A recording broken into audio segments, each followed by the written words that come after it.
为什么还要去救他？这个家伙死有余辜。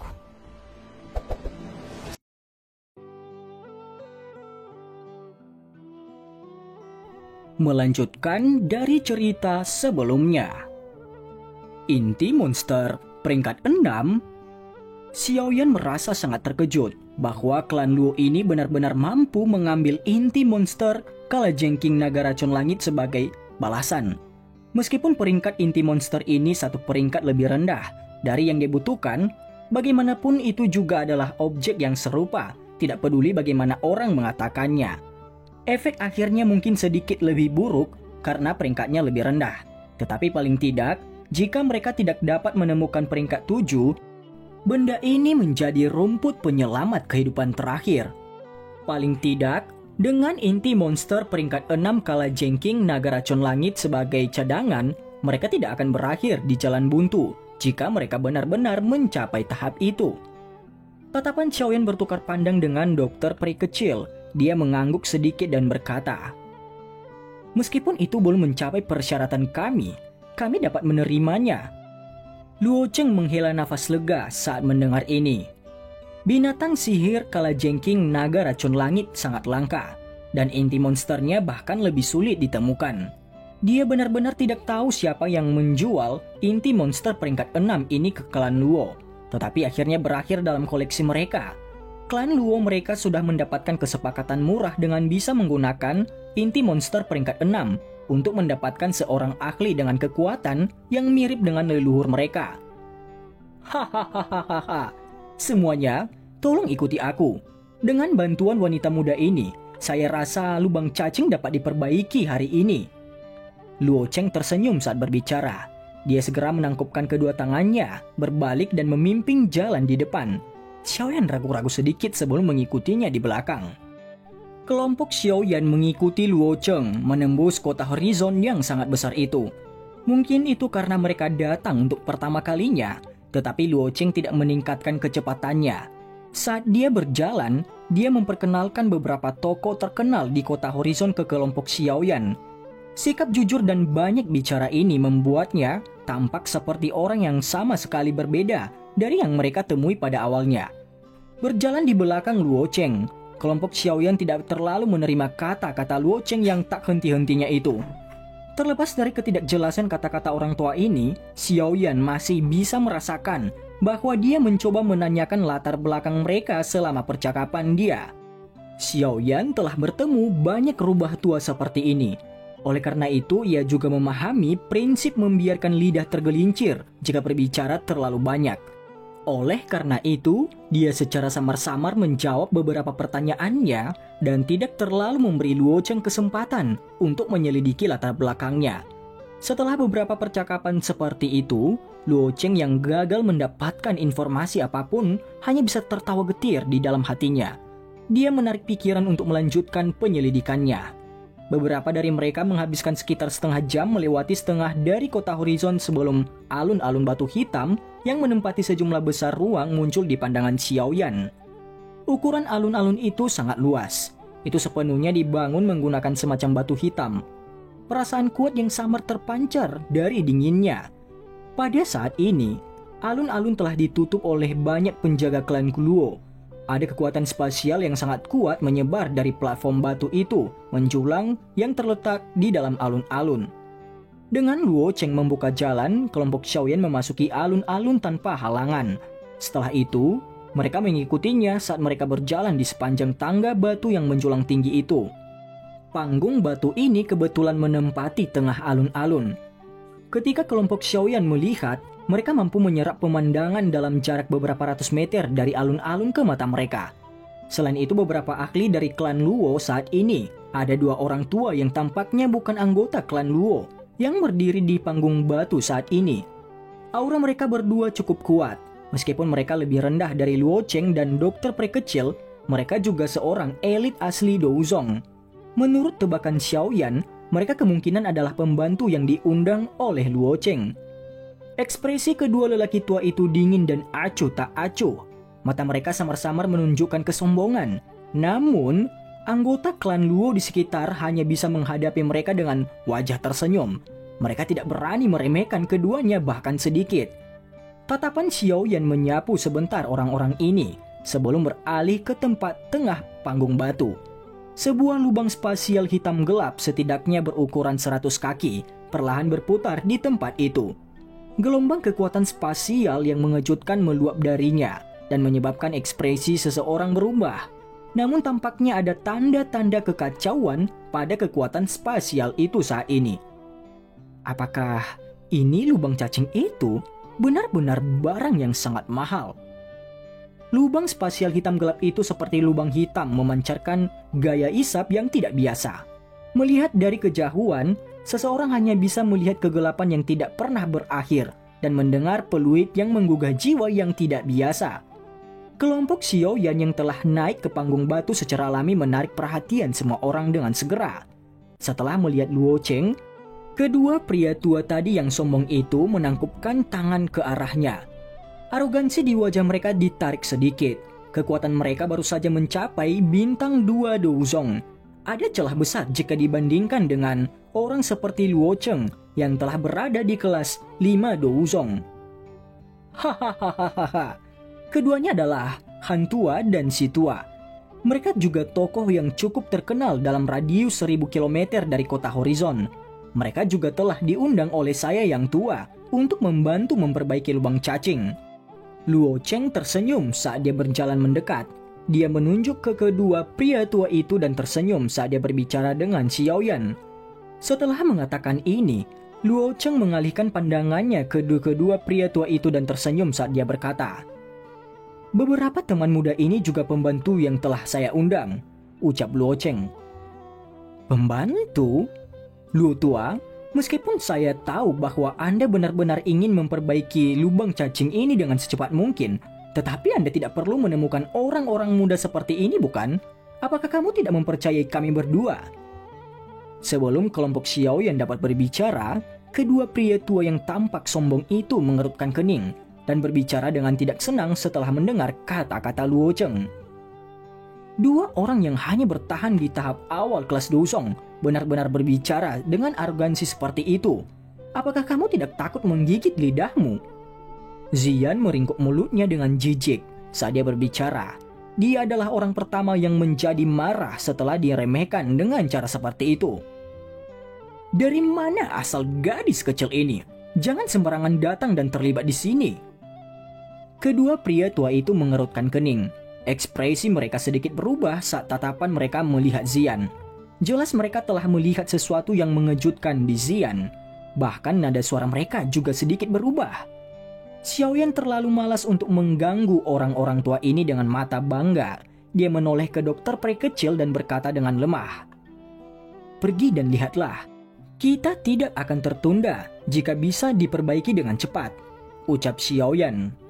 Dokter peri kecil memiringkan kepalanya. Setelah itu dia perlahan melangkah maju.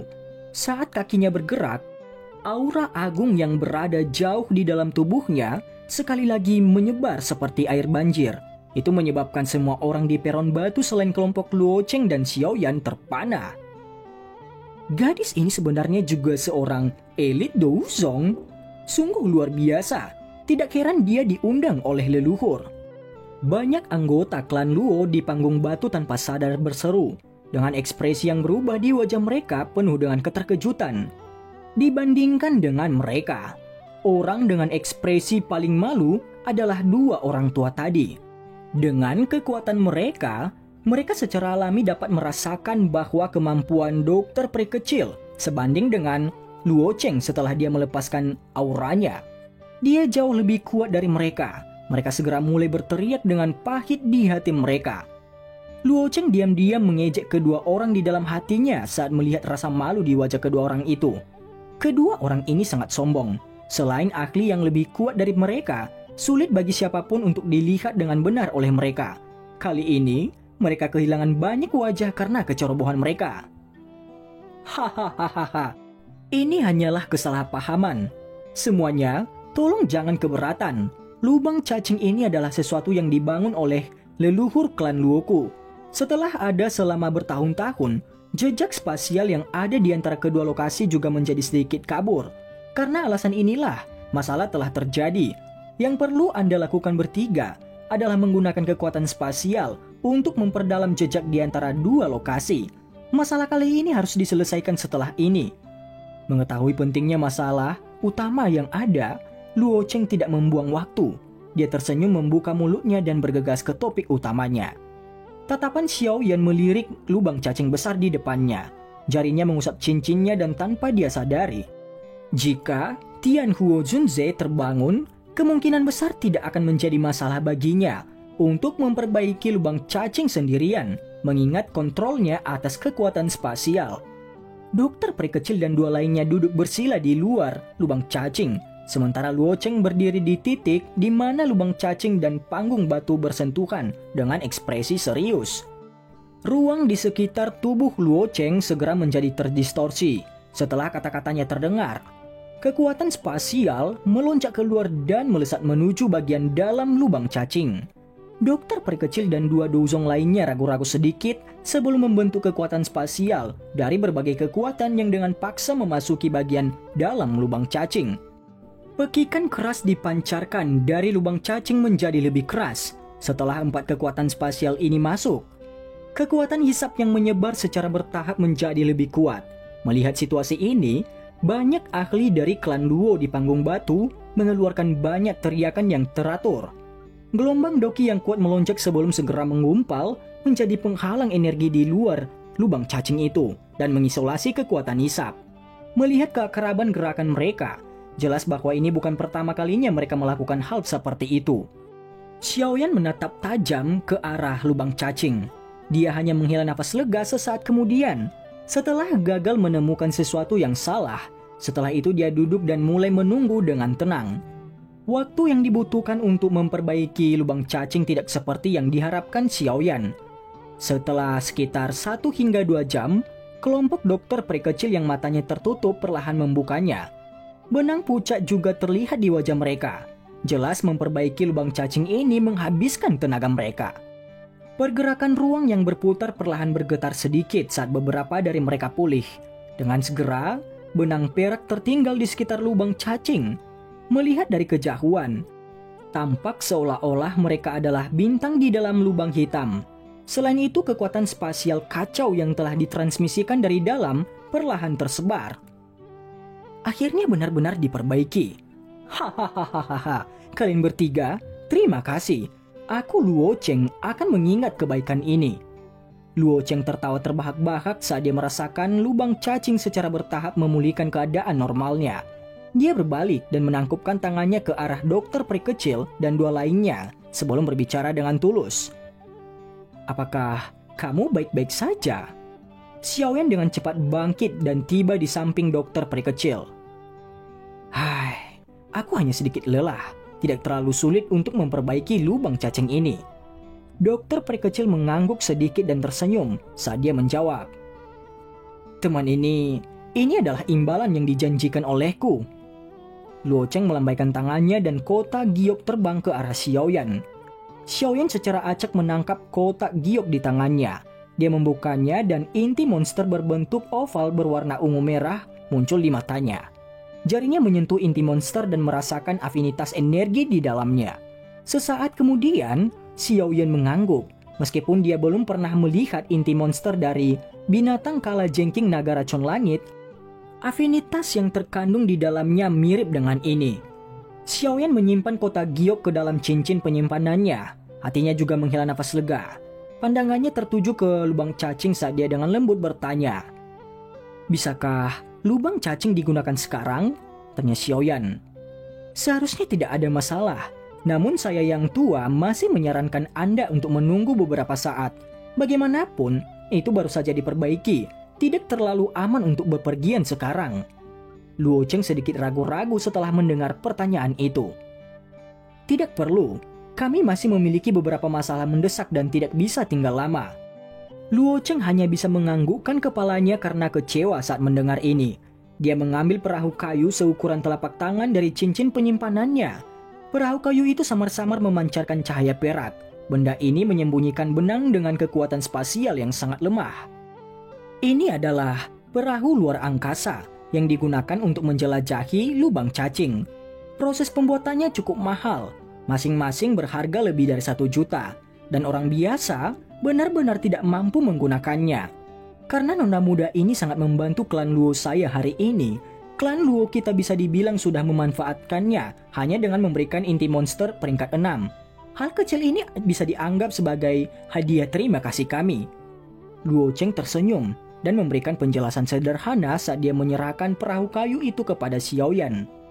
Tatapan Xiaoyan agak terkejut saat dia melirik perahu kayu itu. Ini adalah pertama kalinya dia mendengar tentang apa yang disebut perahu luar angkasa. Segera dia merasa ada hal-hal yang lucu. Dia tertawa dan menerimanya tanpa penolakan. Kalau begitu, terima kasih banyak Pak Tua Luo. Saya secara pribadi akan berkunjung dan berterima kasih jika saya kembali lagi nanti. Xiaoyan menangkupkan tangannya ke Luo Cheng. Dia berhenti ragu-ragu dan melambaikan tangannya pada Ziyan dan Xinlan. Setelah itu keempat orang itu berhenti di luar lubang cacing sebelum akhirnya melangkah ke dalamnya pada saat yang sama. Keempat sosok itu langsung menghilang saat mereka melangkah ke lubang cacing pada saat bersamaan. Luo Cheng mendecakkan mulutnya saat melihat keempat sosok itu menghilang. Dia menghela nafas lega. Aku ingin tahu dari faksi mana yang sedikit orang ini berasal. Saya sepertinya belum pernah mendengar tentang elit muda Douzong dalam radius 1000 km. Mungkinkah mereka orang-orang dari dataran tengah? Luo Cheng sedikit mengernyit.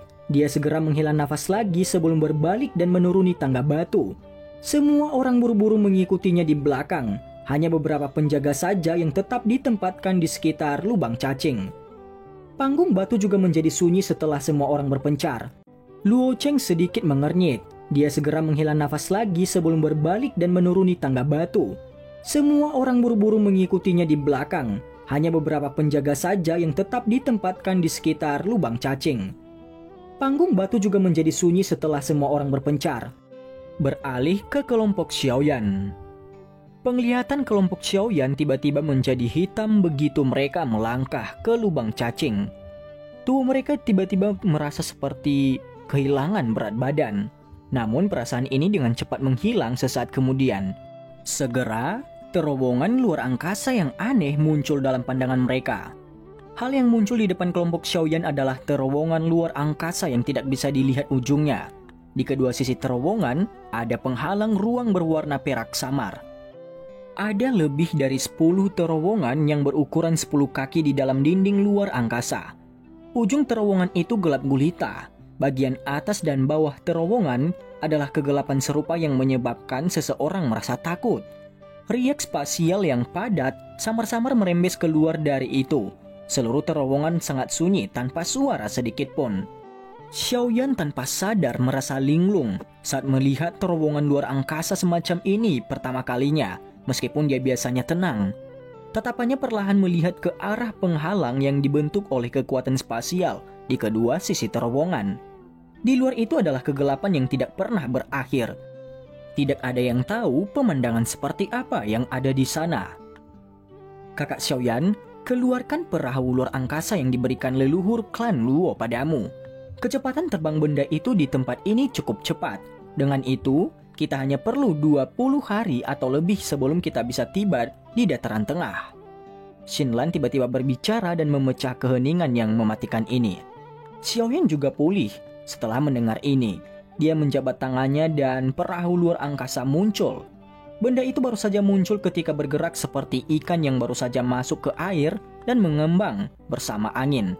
Dalam beberapa kedipan, itu telah berubah menjadi perahu besar 10 kaki di depan mata tertegun Xiaoyan. Permukaan perahu memiliki kekuatan spasial berwarna perak samar yang mengalir di atasnya dan menyebabkan tampak sangat misterius. Benda ini benar-benar memiliki kegunaan seperti itu. Tidak heran harganya sangat mahal. Mulut Xiaoyan segera mengeluarkan seruan saat dia melihat perubahan ini. Tubuhnya melompat dan dia memimpin untuk melangkah ke perahu ini. Ada tanda di kemudi kapal. Selama beberapa doki dituangkan ke dalamnya, itu akan memungkinkan kapal luar angkasa ini terbang di dalam terowongan luar angkasa. Perahu luar angkasa ini benar-benar barang yang bagus.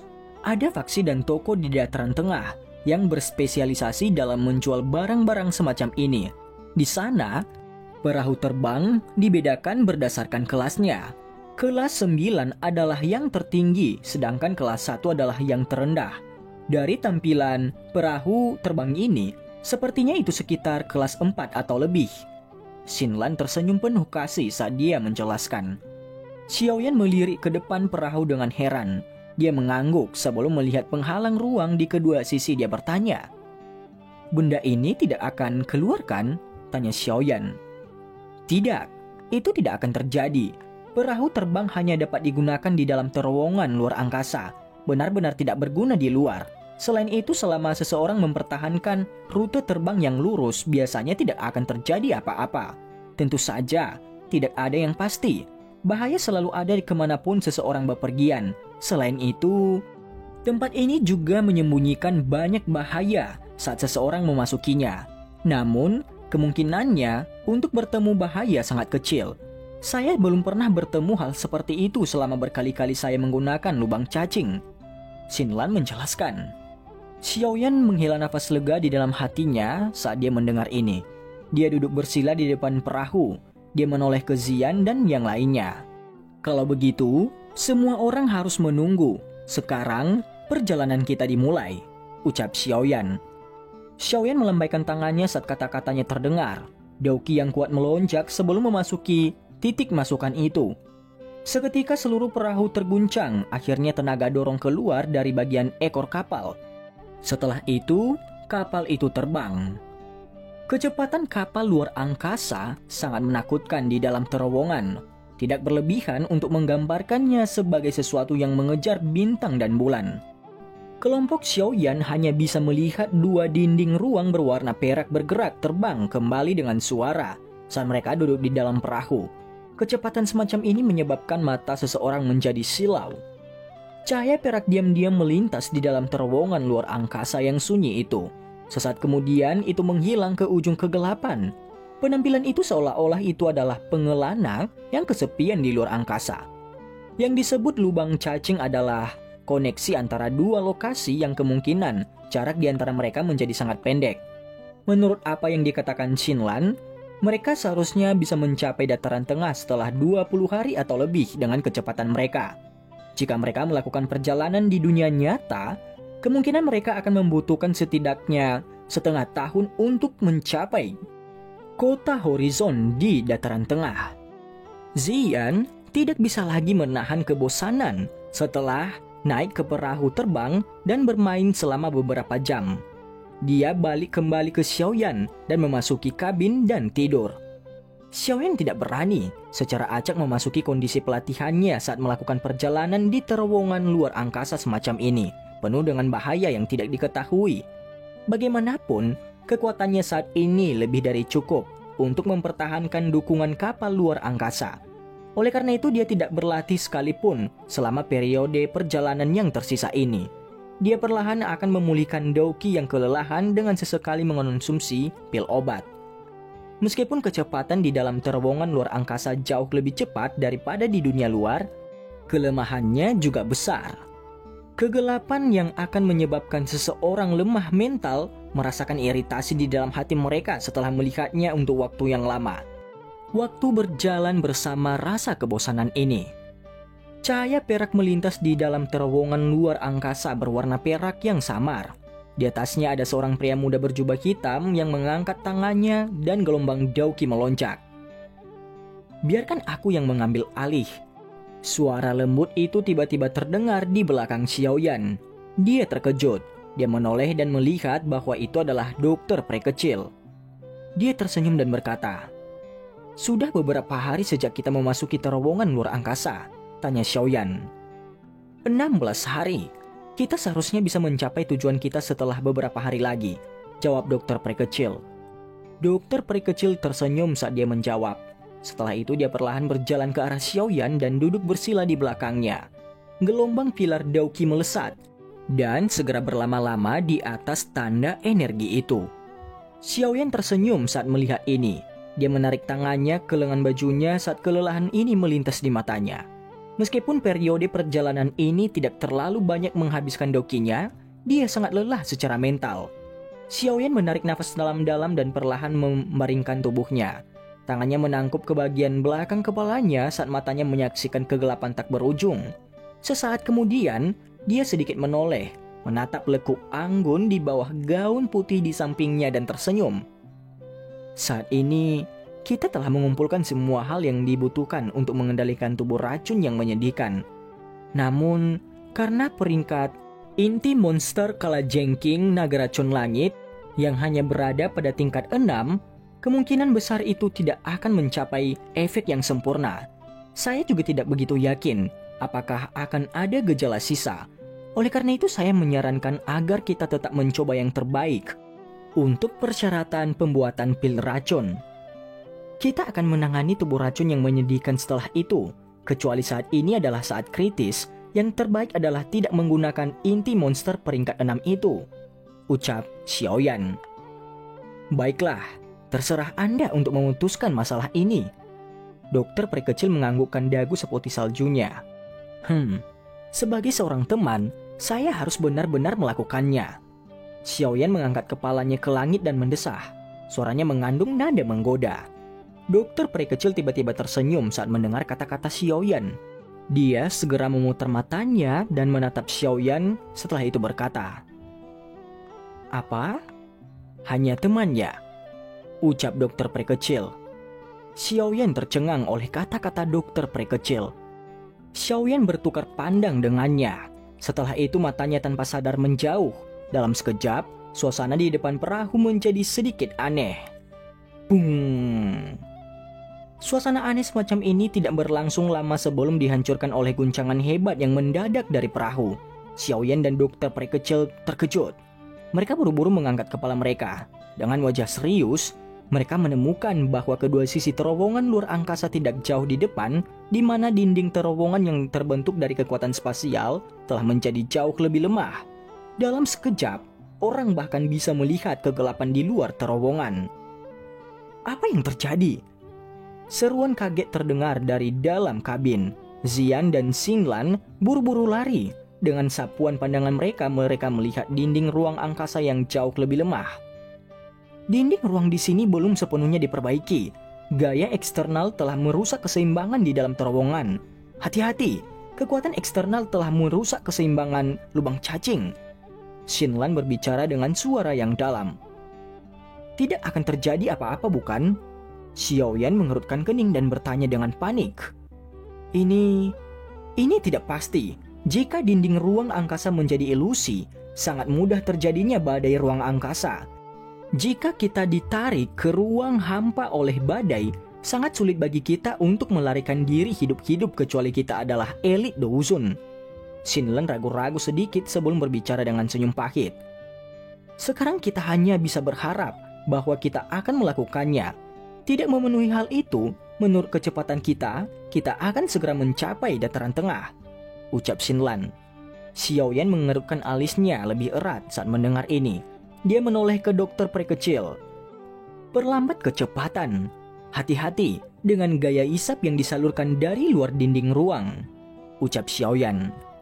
Ekspresi dokter peri kecil juga menjadi serius. Dauki yang agung melonjak keluar dari tubuhnya.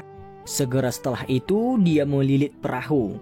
Setelah itu, kapal dengan cepat melaju melalui terowongan luar angkasa. Kelompok Xiaoyan menghabiskan 2 hari berikutnya dengan sangat gugup. Ini karena dinding ruang semakin menjadi ilusi. Ruang kosong hitam pekat bahkan telah muncul di beberapa tempat. Kekuatan hisap yang ditransmisikan dari lubang kemungkinan akan menyedotnya jika dokter peri kecil tidak menggunakan dokinya untuk menstabilkan kapal. Meskipun demikian, perjalanan ini masih sangat menggetarkan jiwa. Untungnya, meskipun ada hal-hal yang membuat orang merinding dengan yang disebut badai luar angkasa, kelompok Xiaoyan perlahan menghela nafas lega karena ini. Namun pada hari terakhir, ketika mereka berpikir bahwa semuanya akan terus lancar, suara retakan yang jelas dan angin bersiul yang tidak biasa tiba-tiba terdengar. Itu menyebabkan ekspresi mereka menjadi sangat jelek. Dan cerita pun bersambung. Terima kasih telah mendengarkan Mimin sampai akhir ya. Dan jangan lupa nantikan cerita selanjutnya. Jangan lupa subscribe.